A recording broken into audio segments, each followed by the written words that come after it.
آواز کی دنیا کے دوستوں کو آداب اور سلام. میں ہوں آپ کا جے فاروق احمد انصاری. ناظرین، گولڈن وائس چینل بنانے کا مقصد آپ کو پاکستان کی فلم انڈسٹری کے تاریخ ساز روایات سے آگاہ کرنا اور ان بھولی بسری یادوں کا احیا کرنا مقصود ہے جو وقت کی تہ میں دب کر ذہنوں سے محو ہو چکے ہیں. پاکستان کی فلم انڈسٹری کا سنہرا دور جس کا سحر آج بھی یاد کریں تو تازہ لگتا ہے. گولڈن وائس چینل سنہری آوازیں سے جڑے رہ کر آپ پاکستان کی فلم انڈسٹری کے ساتھ وابستہ انوکھی اور منفرد واقعات سے آگاہی حاصل کریں گے اور اپنے ہر دل عزیز فنکاروں کے بارے میں جان سکیں گے جنہوں نے اپنے فن کے ذریعے پاکستان کی فلم انڈسٹری کو زندہ رکھا. ویڈیو شروع کرنے سے پہلے آپ میرے اس گولڈن وائس چینل کو سبسکرائب کریں، لائک کریں اور شیئر کریں. آج ہم جس موضوع پر بات کریں گے وہ ہے غیر ریلیز شدہ فلموں کے مقبول نغمے. آپ نے یہ ویڈیو آخر تک دیکھنی ہے. ہم آپ کو یہ بھی بتا دیں، گولڈن وائس چینل کی وساطت سے ہم آپ کو ماضی کی فلمی دنیا سے متعلق مختلف موضوعات پر بات کرتے رہیں گے جو آپ کی دلچسپی اور معلومات میں اضافے کا باعث بنے گا. سامعین، آج ہم نے جو موضوع آپ کے لیے منتخب کیا ہے وہ ہے غیر ریلیز شدہ فلموں کے مقبول نغمے. اس پر ہم بات کریں گے.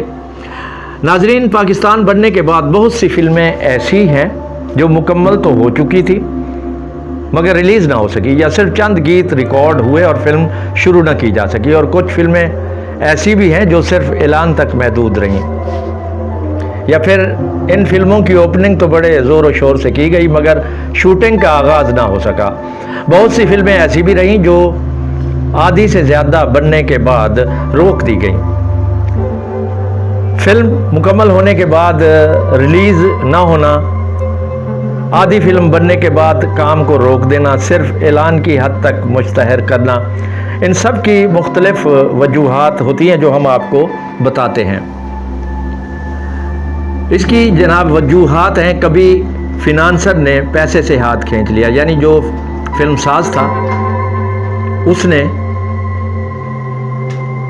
اپنا پیسہ روک لیا جس کی وجہ سے فلمیں پایہ تکمیل تک نہ پہنچ سکی.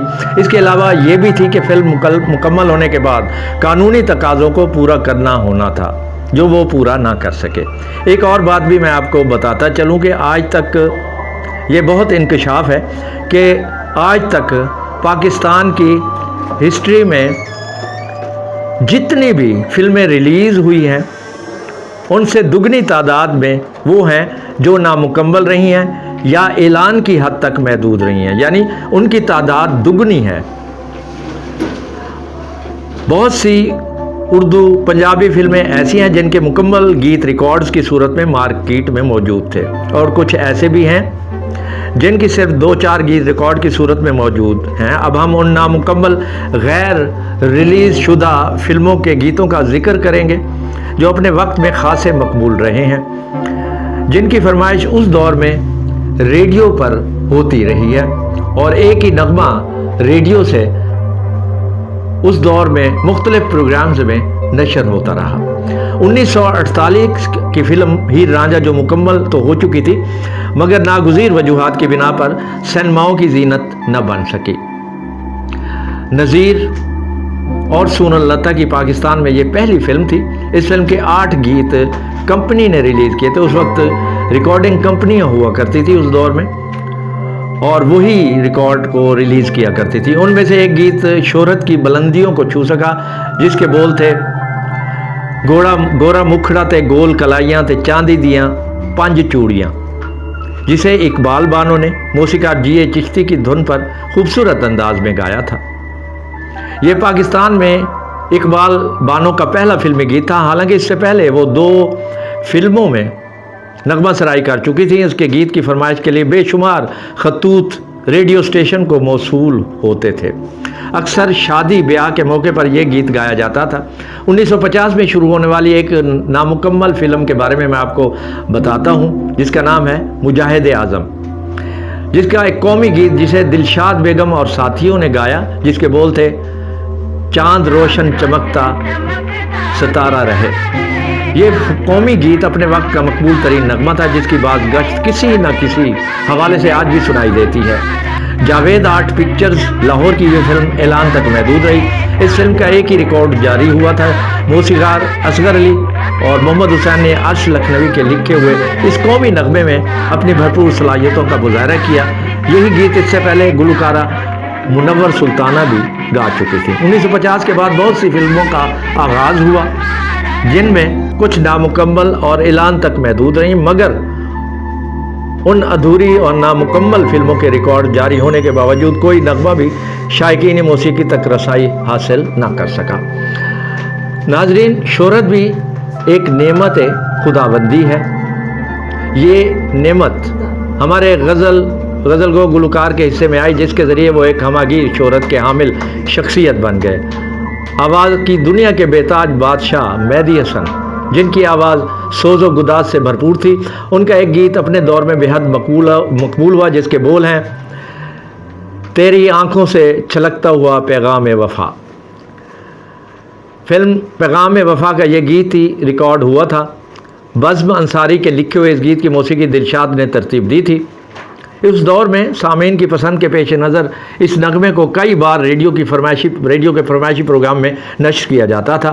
اس زمانے میں کسی بھی گیت کی مقبولیت کا انحصار ریڈیو پر کیا جاتا تھا۔ ریڈیو ہی اس گیت کی مارکیٹ ویلیو میں اہم کردار ادا کرتا تھا۔ اس لیے کسی بھی نئی فلم کا ریکارڈ سب سے پہلے ریڈیو اسٹیشنوں پر ہی فراہم کیا جاتا تھا۔ بعض اوقات کمپنی ان ریکارڈز پر ہاتھ سے فلم گلوکار شاعر کا نام لکھا کرتی تھی۔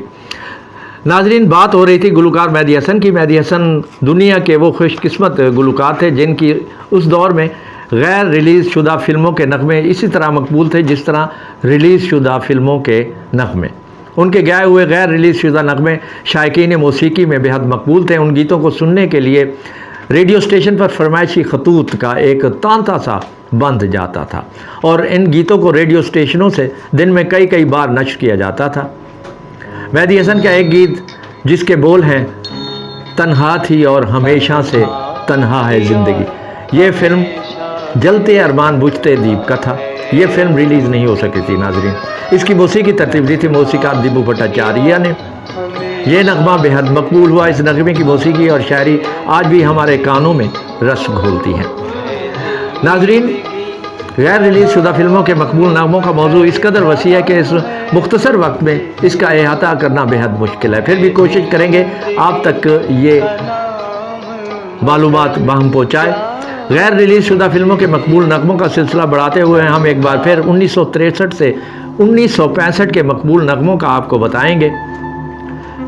1963 میں کیسر فلمز کی آنکھ اور خون کے 2 گیتوں کا ریکارڈ HMV کمپنی نے ریلیز کیا تھا، جس کا ایک گیت لاہور ریڈیو سے بار بار سامعین کو سننے کو ملا، جس کے بول تھے: کچھ غم تیرے کچھ غم میرے، جسے زبیدہ خانم اور خلیل احمد نے بڑے رچاؤ کے ساتھ گایا تھا۔ ساقی فاروقی کے لکھے ہوئے اس نغمے کی دھن خلیل احمد نے بنائی تھی۔ رشید فلمز کی غیر ریلیز شدہ فلم تلخ راہیں بھی اسی دور کی فلم تھی اور اس فلم کے 6 گیتوں میں سے ایک گانا اپنے وقت میں خاصا مقبول رہا۔ اس نغمے کے بول ہیں: ساتھی بچھڑ گئے ہیں۔ منیر حسین کے گائے ہوئے اس نغمے کی گونج ایک وقت تک ریڈیو کے علاوہ بازاروں میں، دکانوں میں بھی سنائی دیتی رہی۔ اس گیت کی مقبولیت کو دیکھتے ہوئے بہت عرصے کے بعد بننے والی ایک فلم 14 سال میں سے شامل کیا گیا اس نغمے کو۔ اس طرح فلم گھائل، جو ایک نامکمل فلم تھی، اس کے 4 نغموں میں سے صرف ایک ہی نغمہ مشہور ہو سکا جسے نسیم بیگم نے بڑے پرسوز آواز میں گایا تھا، جس کے بول ہیں: دل دل ہی تو ہے پتھر تو نہیں۔ اس کے بعد کچھ اور فلموں کا اعلان بڑے بڑے اخباری اشتہاروں کی صورت میں ہوا، مگر ان میں سے بہت کم فلمیں نمائش کے لیے پیش ہوئیں۔ جو فلمیں ریلیز نہ ہو سکیں ان میں ہنگامہ، دل ہی تو ہے، سایہ، نرگس، ساحل سے دور، نشیمہ اپنا، جیب تراش یادیں، دور بھی نزدیک بھی اور دیواریں شامل ہیں۔ 1966 کے بعد 1969 تک بہت سی غیر ریلیز شدہ فلموں کے گیتوں نے بہت شہرت حاصل کی اور موسیقی کی چاہنے والوں کے دلوں میں اپنی جگہ بنائی۔ ان میں غیر ریلیز شدہ فلمیں جن میں اونچی بستی کے 4 گیتوں میں سے ایک گیت ہی لوگوں کے دلوں کو چھو سکا، جس کے بول تھے اے ظالم زمانے ستائے گا کب تک۔ اسے نذیر بیگم نے موسیقار شفیع حسین کی دھن پر بڑی درد بھری آواز میں گایا تھا۔ فلم انوکھا ملاپ کے 2 موسیقار تھے، اعظم بیگ اور صفدر حسین۔ اس فلم کے 4 نغموں میں سے صرف ایک ہی نغمہ مقبول ہوا، جس کے بول ہیں رہی عمر بھر تمنا کوئی ہم سے، جسے سلیم رضا نے گایا تھا۔ ساحل فارانی کے لکھے ہوئے اس گیت کی موسیقی اعظم بیگ نے دی۔ اعظم بیگ بہت بڑے موسیقار تھے۔ 1969 کی غیر ریلیز شدہ فلم انداز کا ایک گیت سلیم رضا اور مالا نے بڑے رچاؤ کے ساتھ گایا، جسے لوگوں نے بہت پسند کیا۔ اس فلم کی موسیقی بھی سلیم رضا نے دی تھی، جس کے بول ہیں آج ہے دل کو بے کلی کیوں۔ 1969 میں ملکہ ترنم نور جہاں نے اپنی خوبصورت آواز میں ایک غیر ریلیز شدہ فلم فریاد میں 2 بڑے خوبصورت نغمے ریکارڈ کروائے، جس کے بول ہیں ساجنوں ایسے کھوئے دل روئے۔ دوسرا نغمہ تھا چندر سجنوں کو ڈھونڈ کے لاؤ۔ ان دونوں گیتوں کے نامور شاعر حبیب جالب نے لکھا۔ میٹھی اور سریلی دھنوں کے خالق موسیقار خلیل احمد نے ان نغموں کی موسیقی ترتیب دی۔ یہ دونوں گیت اپنے وقت کے مشہور نغمے رہے۔ سامعین، جیسے کہ میں نے پہلے عرض کیا، غیر ریلیز شدہ فلموں کا موضوع بہت وسیع ہے، جس پر بات کرنے کے لیے بہت وقت چاہیے۔ بہرحال ہم نے اس مختصر وقت میں اب تک معلومات آپ کو باہم پہنچائی۔ انشاءاللہ اگلے ویڈیو میں ہم پھر کسی اور موضوع پر بات کریں گے۔ اب اپنے میزبان RJ فاروق احمد انصاری کو اجازت دیجیے۔ اللہ حافظ۔